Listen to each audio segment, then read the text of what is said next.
السلام علیکم ورحمۃ اللہ وبرکاتہ۔ وعلیکم السلام ورحمۃ اللہ وبرکاتہ۔ کیا حال ہے آپ لوگوں کا؟ الحمدللہ۔ نحمده ونصلی علی رسولہ الکریم، اما بعد فاعوذ باللہ من الشیطان الرجیم، بسم اللہ الرحمن الرحیم، رب اشرح لی صدری ویسر لی امری واحلل عقدۃ من لسانی یفقهوا قولی۔ حدیث نمبر 80، عن ثوبان عن النبی صلی اللہ علیہ وسلم قال ان المسلم اذا عاد اخاہ المسلم لم يزل في خرفة الجنة حتى يرجع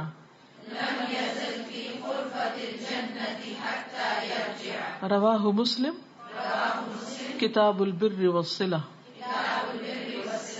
عن ثوبان عن النبي صلی اللہ علیہ وسلم قال ان المسلم اذا عاد اخاہ المسلم لم يزل في خرفة الجنة حتى يرجع رواہ مسلم کتاب البر والصلہ۔ سیدنا ثوبان رضی اللہ عنہ سے روایت ہے کہ نبی کریم صلی اللہ علیہ وسلم نے فرمایا، مسلمان جب اپنے مسلمان بھائی کی عیادت کرتا ہے تو واپس آنے تک وہ بہشت کے باغ میں رہتا ہے۔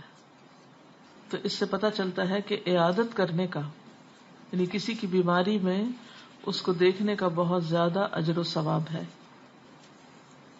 نیکی کے کسی بھی کام کو بوجھ نہیں سمجھنا چاہیے، بلکہ جو بھی موقع ملے خوشی کے ساتھ کرنا چاہیے۔ بعض لوگ مریض کے پاس کیوں نہیں جاتے؟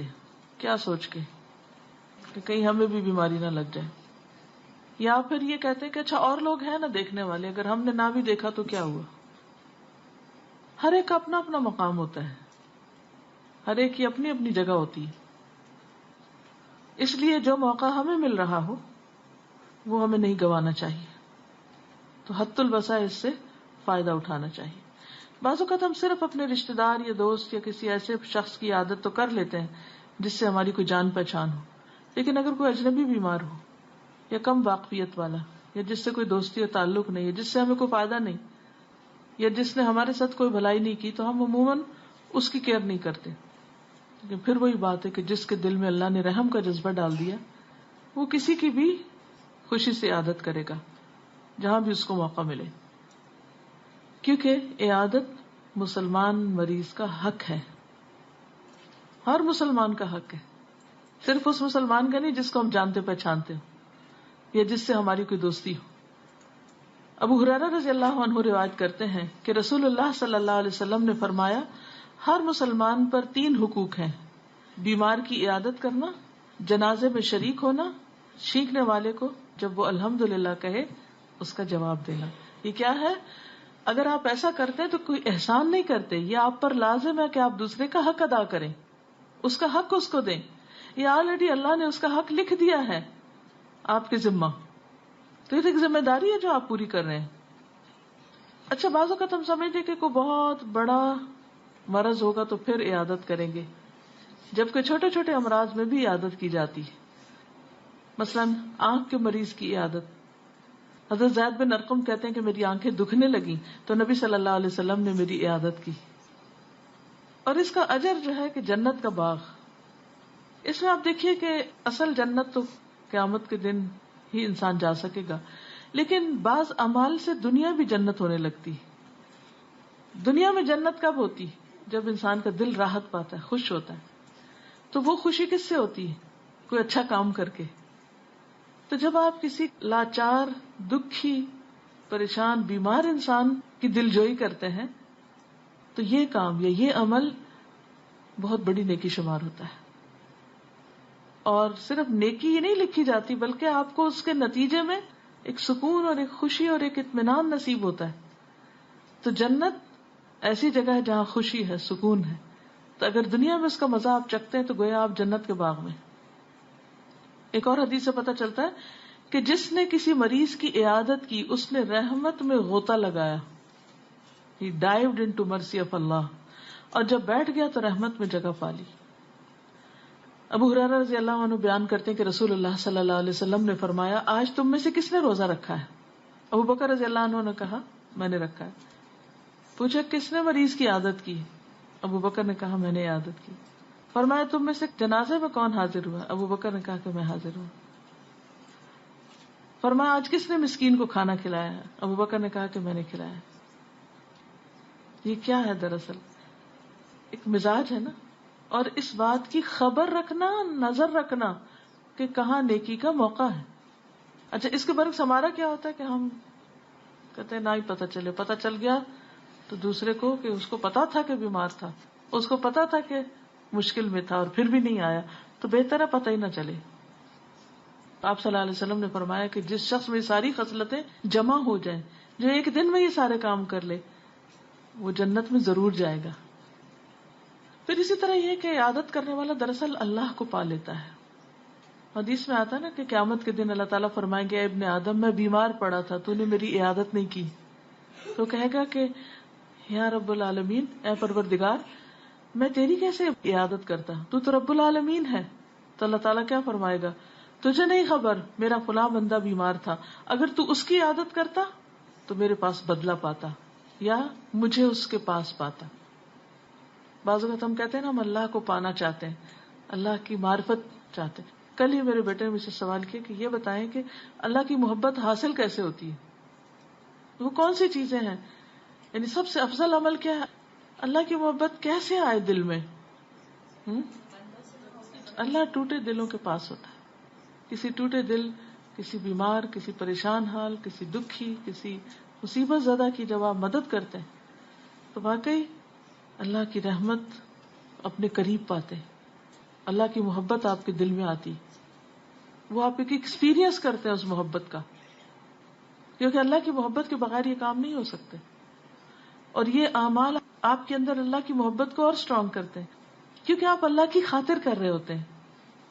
اس کا صلہ آپ کو اللہ دینے والا ہوتا ہے. نبی صلی اللہ علیہ وسلم نے فرمایا مریضوں کی عیادت کیا کرو، جنازے میں شرکت کیا کرو، یہ تم کو آخرت کی یاد دلائے گی. پھر انسان کو اپنی کمزوری، بے بسی اور مرنا یاد آتا ہے کہ ایک دن مجھے بھی واپس جانا ہے، تو کیا بنے گا، مجھ پہ بھی کیفیت آ سکتی. اب دیکھیے کہ جب انسان بیمار ہوتا ہے تو کوئی ضروری نہیں ہوتا کہ کوئی خاص ریزن ہو. بعض اوقات اچانک ہی آپ اٹھتے ہیں صبح تو آپ کے جسم میں کوئی تکلیف ہو جاتی، پھر آپ سوچنے لگتے ہیں اچھا فلاں چیز کھائی تھی، فلاں کیا تھا، وہ سردی ہو گئی، گرمی ہو گئی، بس اللہ کا اذن. ایسا موسم پہلے بھی ہوتا ہے، ہر روز تو آپ کو نہیں تکلیف ہوتی. یہی غذا آپ پہلے بھی کھاتے ہیں، پہلے تو آپ اس طرح بیمار نہیں ہوتے، پھر آج کیا ہوا؟ ایک امتحان ہے. وَلَنَبْلُوَنَّكُمْ بِشَيْءٍ مِّنَ الْخَوْفِ وَالْجُوعِ وَنَقْصٍ مِّنَ الْأَمْوَالِ وَالْأَنفُسِ وَالثَّمَرَاتِ. آزمائشیں ضرور، آزمائشیں تو اللہ نے خود فرما دی کہ آئیں گی. تو جب کسی کی تکلیف انسان دیکھتا ہے تو دعا کرتا ہے کہ اللہ مجھے تو محفوظ رکھنا، اور اجر اس کا بے پناہ ہے. جنت کے باغوں کی بات ہے، اللہ کی رحمت کی بات ہے. اور ایک حدیث سے پتہ چلتا ہے کہ اگر صبح کے وقت جائے تو شام تک 70,000 فرشتے اس کے لیے دعائیں مغفرت کرتے ہیں، اور اگر شام کو جائے تو صبح تک 70,000 فرشتے اس کے لیے دعائیں مغفرت کرتے ہیں. دیکھیے ہم ایک ایک کی محنت کرتے، پلیز ہمارے لیے دعا کر دیں، پلیز ہمارے لیے دعا کر دیں. اور جب کسی نیک انسان کو خاص طور پر دیکھتے ہیں تو اس کو تو ضرور ہی کہنا فرض سمجھتے ہیں کیونکہ اس کی دعا قبول ہوگی، یہ ہمارے اندر ہوتا ہے. دیکھیے انسانوں میں سے کوئی فرشتہ نہیں ہے، ہر انسان گناہگار ہے، چاہے وہ کتنا بھی نیک ہے، ہر ایک سے غلطیاں ہوتی ہیں. اور کس کو کیا خبر جس کو آپ نیک سمجھ رہے ہو اس کا کیا اور گناہ ہے کہ اللہ اس سے ناراض ہو، ہم تو نہیں جانتے. تو ٹھیک ہے ہم ہر ایک سے حسن ظن رکھتے ہیں، جس کو نیک سمجھتے ہیں اس سے ہم درخواست کر دیتے ہیں یا کسی سے بھی کہتے ہیں کہ آپ ہمارے لیے دعا کریں. لیکن وہ عمل کیوں نہ کریں کہ جس کے نتیجے میں فرشتے ہمارے لیے دعائیں کریں، اور ایک دو نہیں ہزاروں فرشتے دعائیں کریں. تو کسی کو کہنا بھی نہیں پڑے گا کہ تم ہمارے لیے دعا کرو، وہ تو خود ہی شروع ہو جاتے ہیں. بعض اوقات نہیں جا سکتے، آپ فون کر لیں، ٹیکسٹ میسج کر دیں، ای میل کر دیں، ویسے ہی بیٹھ کے دعا کر دیں.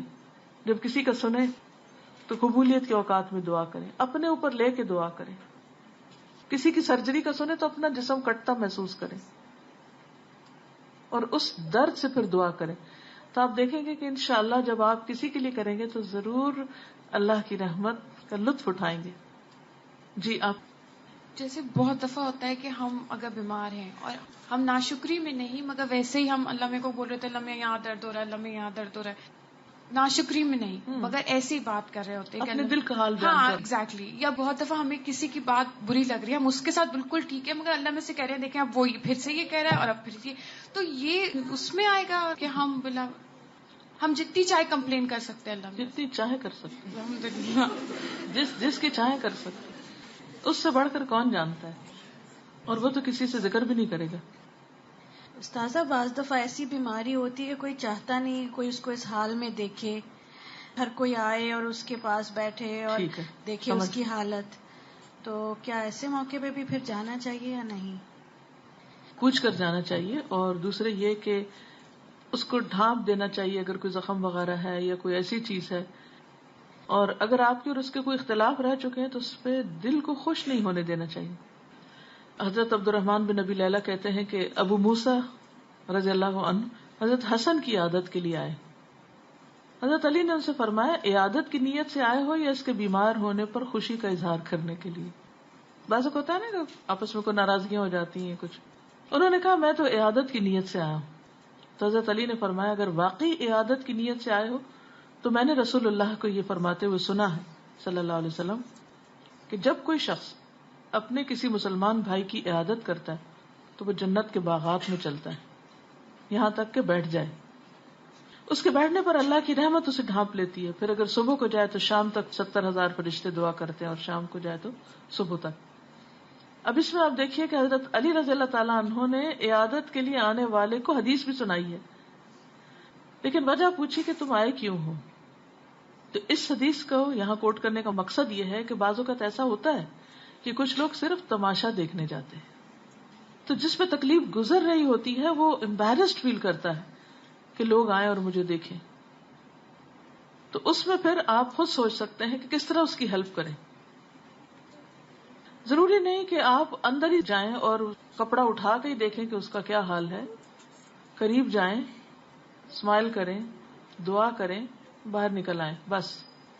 کیونکہ واقعی بعض اوقات انسان اتنی تکلیف میں ہوتا ہے کہ اس کا رونا نکل رہا ہوتا ہے یا وہ اس کی آہیں نکل رہی ہوتی ہیں یا اس کے جسم سے کوئی ایسی چیز نکل رہی ہوتی ہے کہ وہ نہیں چاہتا کہ کوئی دوسرا اس کو دیکھے. ایسی صورت میں اس کے لواحقین کو میسج بھیج دینا چاہیے. اور اگر آپ سمجھتے کہ آپ کا خاندان بہت بڑا ہے اور بہت آنے والے ہیں اور اگر ان کو ملوایا نہیں مریض سے تو مائنڈ کریں گے، کیونکہ کئی لوگ تو اندر جا کے صرف باتیں کر رہے ہوتے ہیں اور مشورے دے رہے ہوتے ہیں اور مریض کو تھکا مارتے ہیں، اتنی باتیں کرتے ہیں. ایسے میں کیا کریں، وزٹرز بک رکھ دینی چاہیے اور ان سے بولنا چاہیے کہ آپ جو کچھ کہنا چاہتے ہیں مریض کو یہاں لکھ دیں، ہم اس کو پڑھوا دیں گے، ہم ایسے ہی دے دیں گے. اور جانے والوں کو مائنڈ نہیں کرنا چاہیے کیونکہ ان کی نیت پوری ہو چکی جانے کی. جی ہاں، اسے آپ دیکھیں کہ یہ جو پروفیشن ہے نرسنگ کا وہ بھی کتنا بہترین پروفیشن ہے کہ اس میں کام بھی ہے اور عبادت بھی ہے. اور پھر اس پروفیشن کو پوری امانت داری سے ادا کرنا. بعض اوقات مریض بےچارے بلاتے ہی رہ جاتے ہیں اور اٹینڈنٹس پہنچتے نہیں. پھر اسی طرح مریض کی عادت کرنے والے کا ضامن اللہ ہوتا ہے. حضرت عائشہ سے روایت ہے رسول اللہ صلی اللہ علیہ وسلم نے فرمایا 6 خصائل ایسے ہیں کہ اگر کوئی مسلمان کسی ایک سے متصف ہو کر فوت ہو جائے، یعنی اس کے اندر کوئی ایک چیز آ جائے، تو اللہ تعالیٰ کی ذمہ ہے کہ اسے جنت میں داخل کرے. نمبر 1، جو آدمی جہاد کے لیے نکلا اور راستے میں فوت ہو گیا تو اللہ اس کی جنت کا ضامن ہے. ضامن ہونے کا مطلب کیا؟ گارنٹیڈ. ایسا آدمی جو کسی جنازے کے پیچھے چلا اگر اسی راستے میں فوت ہو گیا تو اس کے لیے بھی اللہ ضامن ہے.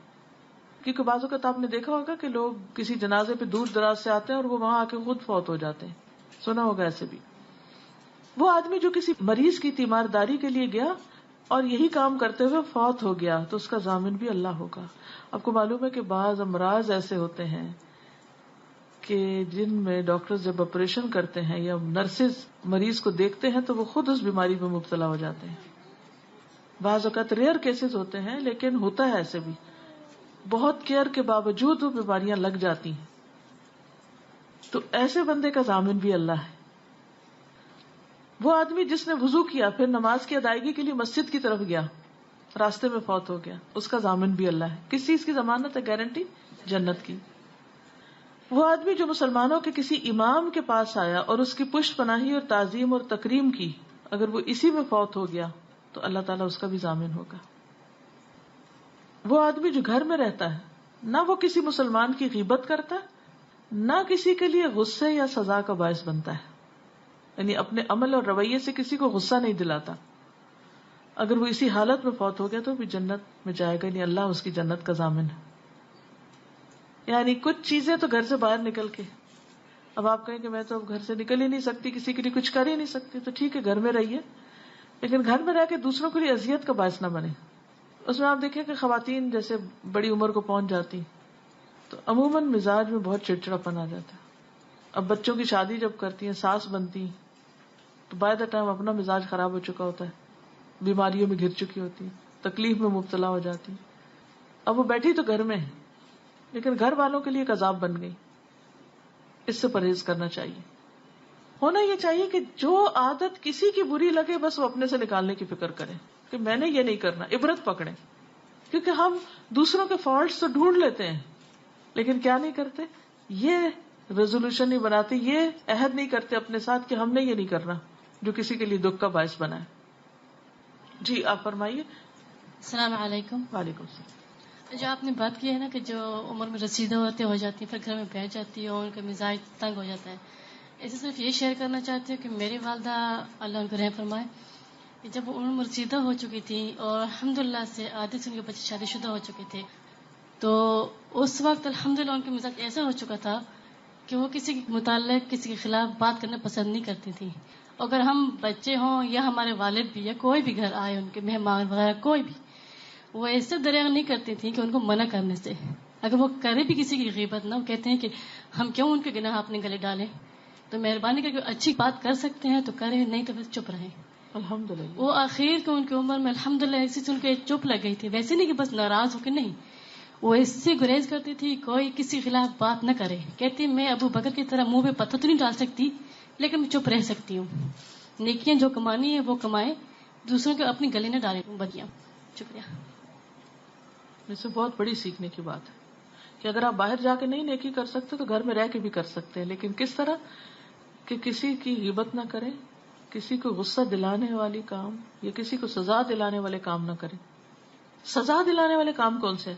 مثلا ساس گھر میں جب بیٹا آئے تو بیٹے کے کان بھر دے بہو کے خلاف اور وہ اٹھے اور بیوی کی مار پٹائی شروع کر دے، یہ اس کے بالکل برعکس. کیونکہ جب انسان گھر میں رہتا ہے نا تو بعض اوقات اس کو بہت سی خامیاں گھر میں نظر آنے لگتی ہیں.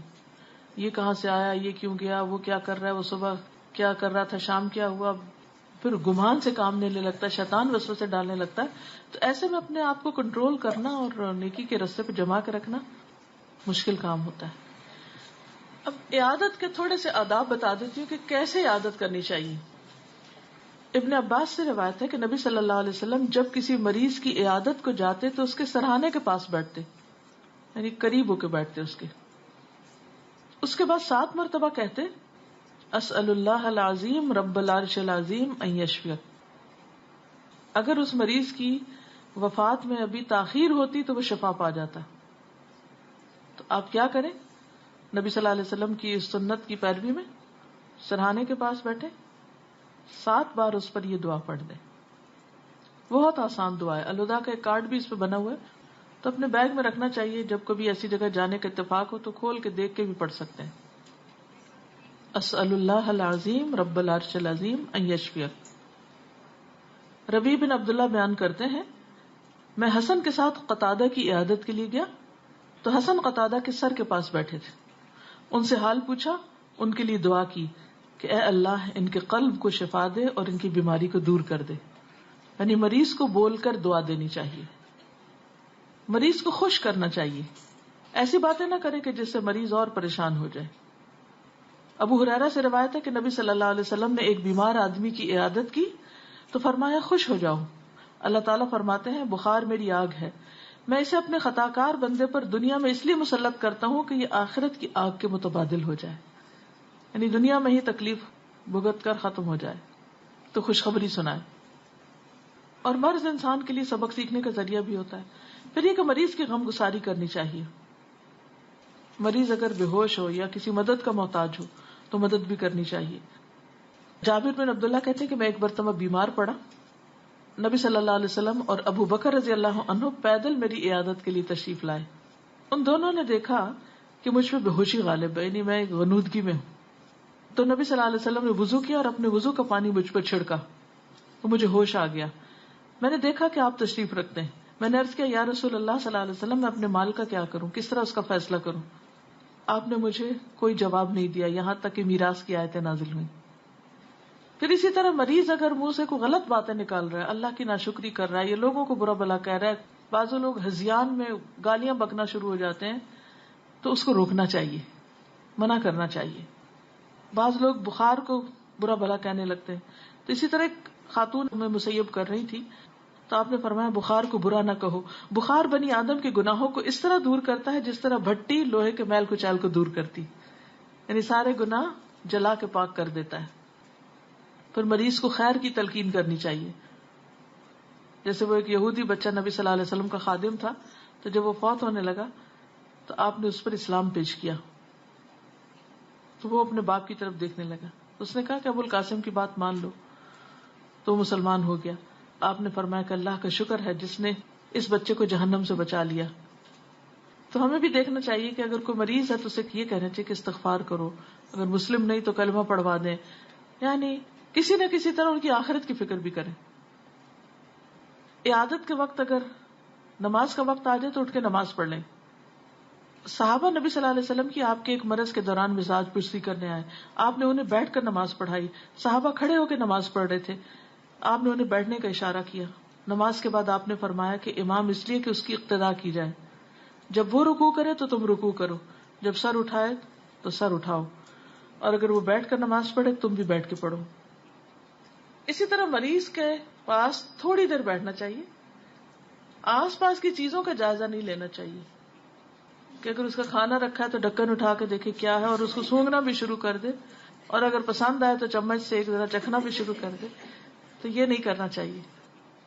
یہ نہیں کہ باہر سے آئے اور پانی اپنا نہیں ہے پاس اور مریض کے پاس اس کا پانی پڑا ہے وہ اٹھا کے پی کے چلا جائے.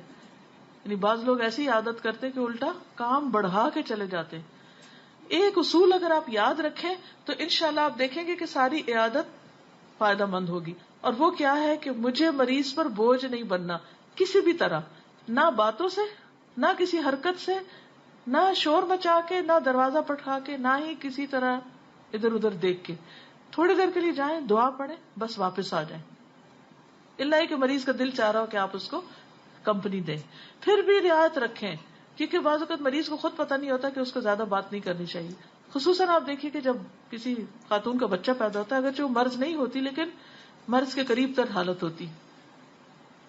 خصوصاً اگر کوئی بیٹا پیدا ہو جائے یا پہلا بچہ ہو یا کوئی بہت عرصے بعد کسی کی اولاد ہو، پھر تو آپ دیکھیں کیا ہوتا ہے.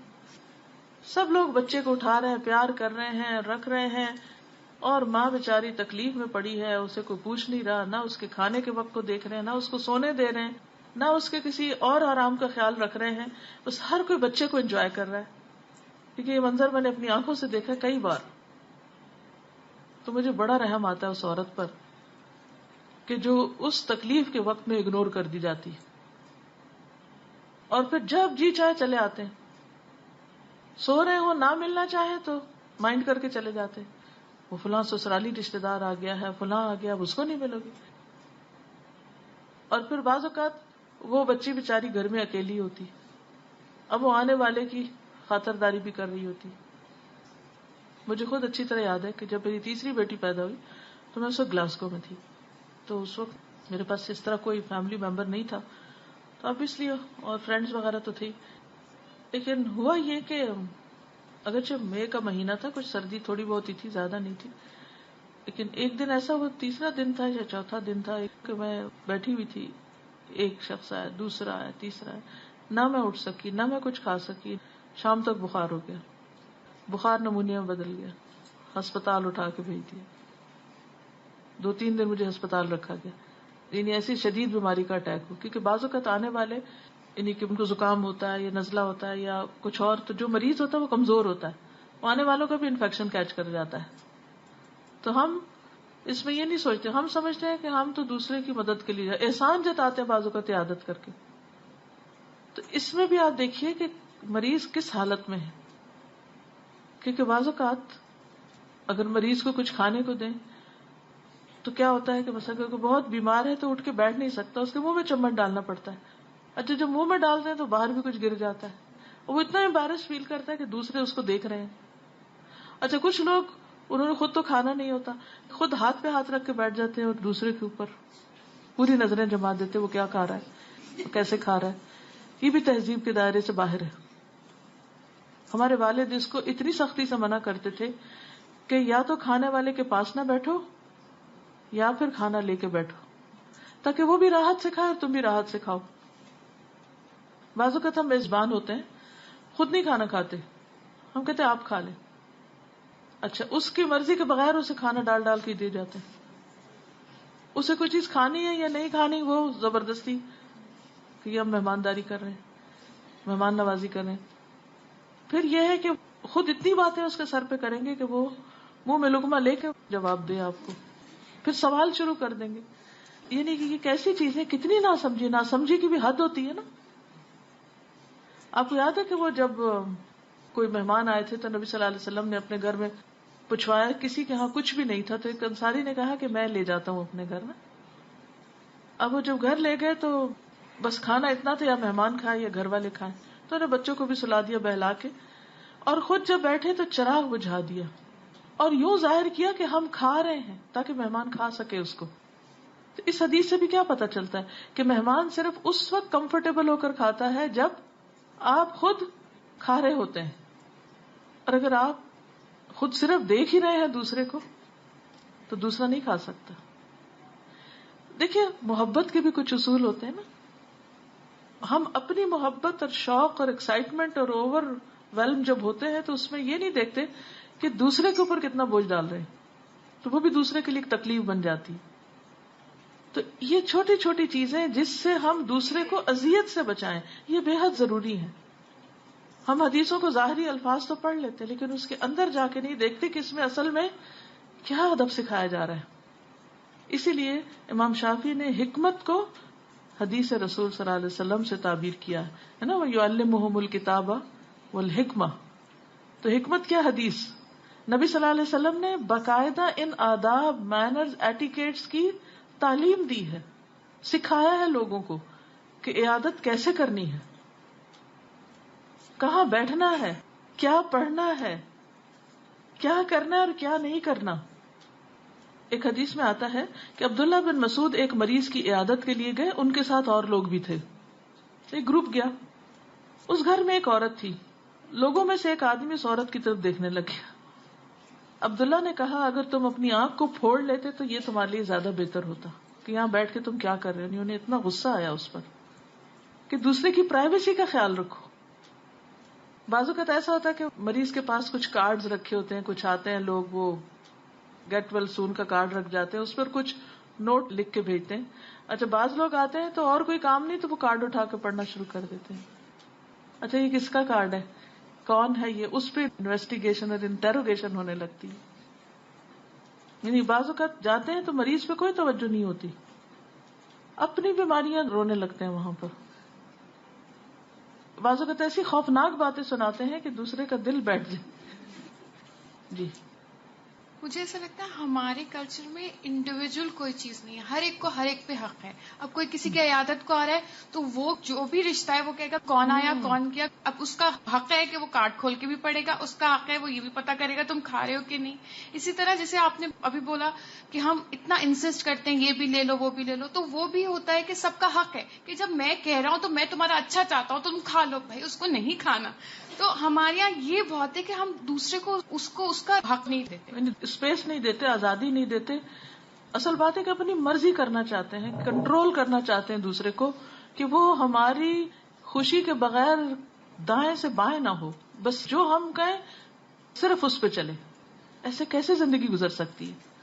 جی ہاسپٹلس میں جب ہم جاتے ہیں عیادت کے لیے تو اتنے لوگ لے کے جاتے ہیں کہ جو آس پاس کے مریض ہوتے ہیں وہ بھی بہت تنگ ہوتے ہیں. تو اس کا بھی خیال رکھنا اور پھر غلط وقت پہ جا کے حق جماتے کہ نہیں یہ تو ہمارا اتنا قریبی ہے، ٹائم ہے ملنے کا یا نہیں، ہمیں ضرور ملنے دیا جائے. کیونکہ اپنی کنوینئنس دیکھتے ہیں، مریض کی نہیں دیکھتے یا ہاسپٹل کے عملے کی نہیں دیکھتے.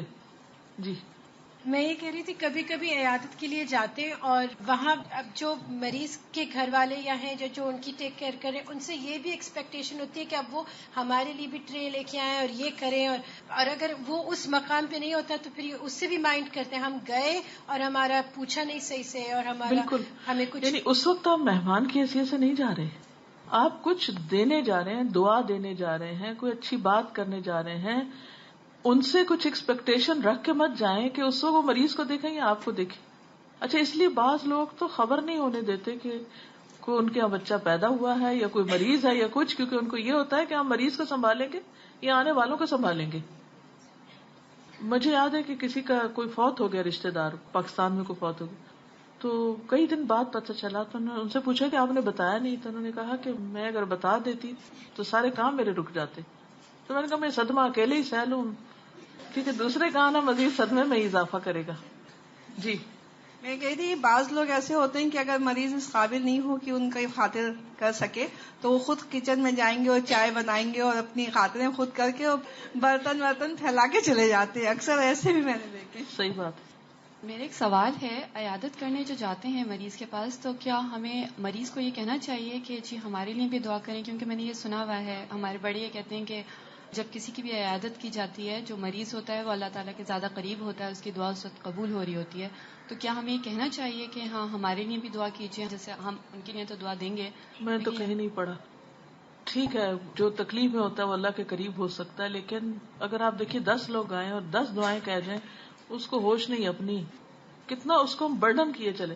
یعنی یہ یاد رکھیے کہ ہم عیادت کسی کے غم یا تکلیف کو ہلکا کرنے کے لیے کر رہے ہیں, نہ کہ اس کو بڑھانے کے لیے. ہر کوئی یہ معیار اگر رکھ لے کہ مجھے بوجھ نہیں بننا عیادت کے نام پر, تو انشاءاللہ اللہ تعالیٰ خود ہی رستے سجا دے گا, ہر چیز کا ایک میزان دے دے گا کہ کیا کرنا اور کیا نہیں کرنا.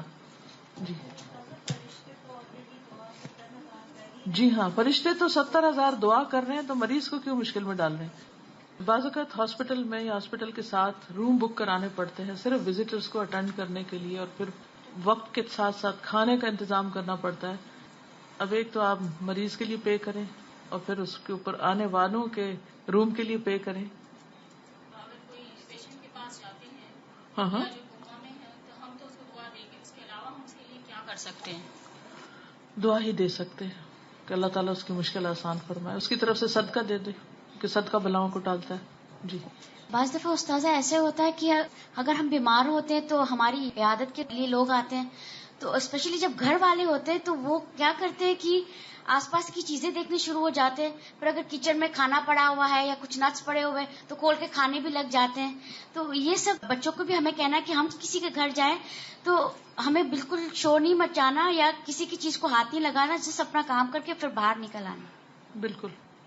جی استاذہ ایک چیز اور بھی دیکھیں, جیسے اگر ہم مریض کی بات کریں, آپ کسی مریض کو دیکھنے گئے, بعض اوقات روم میں ایسے ہوتے ہیں کچھ پیشنٹ جو بےچارے لیٹے ہوتے ہیں انہیں کوئی دیکھنے نہیں آتا, تو اگر آپ ان کو بھی دیکھیں, کیونکہ یہ میرا خود کا ذاتی ایکسپیرینس ہے, جب میری بیٹی پیدا ہوئی میں ہاسپٹل میں تھی اور میرے ہسبینڈ بھی میرے پاس نہیں آ سکتے تھے, جاب اس ٹائپ کی تھی, تو وہ خاتون مجھے آج تک یاد ہے اور مجھے بہت اچھا لگتا ہے کہ ان کی بیٹی کی بھی ڈیلیوری تھی, وہ ان کے پاس کھڑی ہوئی, 2 خاتون دم کری تھی, جب انہوں نے مجھے دیکھا وہ میرے پاس آئی اور میرے سر پہ ہاتھ پھیرتی رہی اور دم کرتی رہی, تو میں آج تک ان کو بھولی نہیں اور میرے ذہن میں رہتا ہے.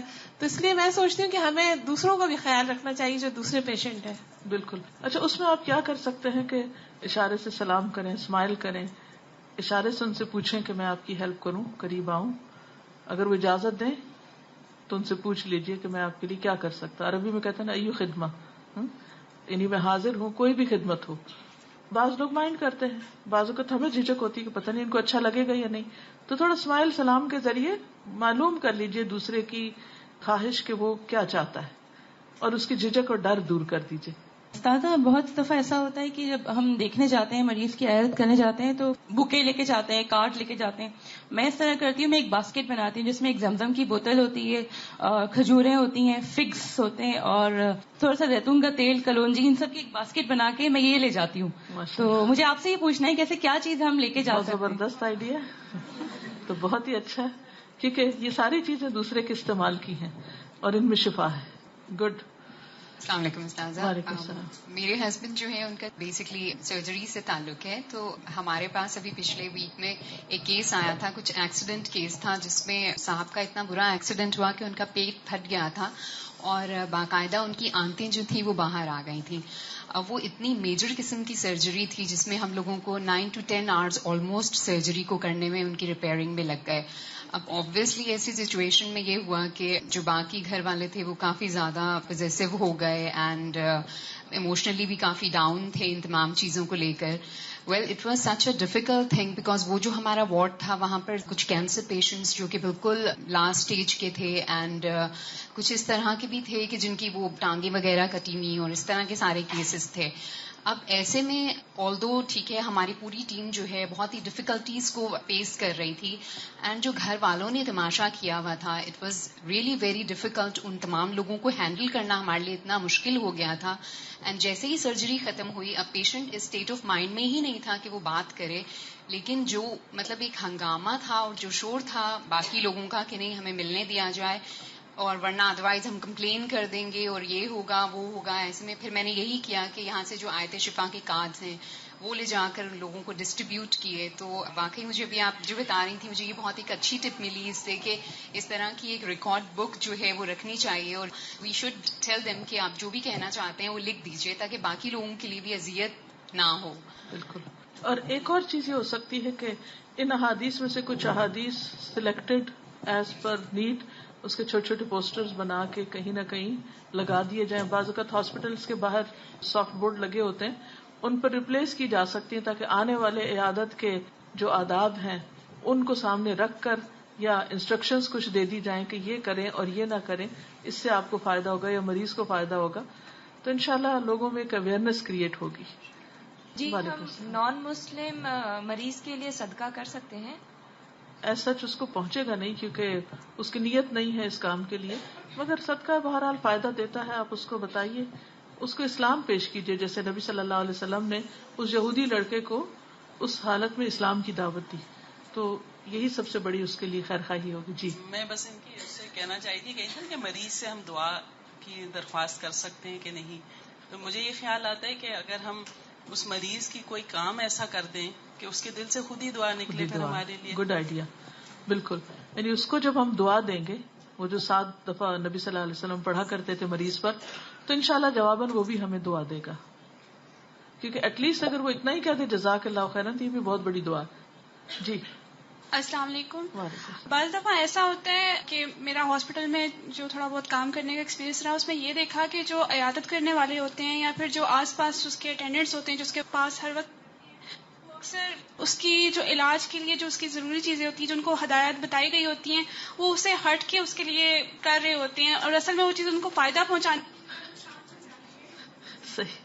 تو لوگوں کو سمجھنا چاہیے کہ تھوڑا سا جو کام جس کا ہے جو بتایا گیا ذرا اس پہ بھی عمل کیا جائے. جی ہاں, وہ خود ڈاکٹر بن جاتے ہیں. صحیح. مجھے یہ پوچھنا تھا کہ پاکستان میں میں نے اکثر دیکھا ہے جب جیسے اگر کسی کا خدا نخواستہ ایکسیڈنٹ ہو گیا اور لوگ عیادت کے لیے گئے جیسے, تو وہ کچھ پیسے جیسے دیتے ہیں کہ یہ ہماری طرف سے آپ اس کا صدقہ اتار دیجئے. تو یہ کیا مطلب یہ اس طرح سے کر سکتے ہیں؟ تو خود ہی کر دینا چاہیے. جی کیونکہ میں نے بہت دیکھا کہ اس طرح سے کرتے ہیں, کوئی قریبی لوگ آ رہے ہیں تو وہ کچھ پیسے دے رہے ہیں کہ یہ ہماری طرف سے آپ صدقہ کر دیجیے. یہ ایک رسم ہے بیسیکلی, اس کا کوئی ایسا تو نہیں ہے, لیکن یہ کہ اپنی طرف سے آپ کرنا چاہیں تو کر دیں, بجائے ان کو دیں. وہ اس کام کو کریں یا یہ بھی ساتھ. چلیے ٹھیک ہے, آج کے لیے اتنا ہی کافی ہے. جزاکم اللہ خیرا. سبحانک اللہم و بحمدک, نشہد ان لا الہ الا انت, نستغفرک و نتوب الیک. السلام علیکم و رحمۃ اللہ وبرکاتہ.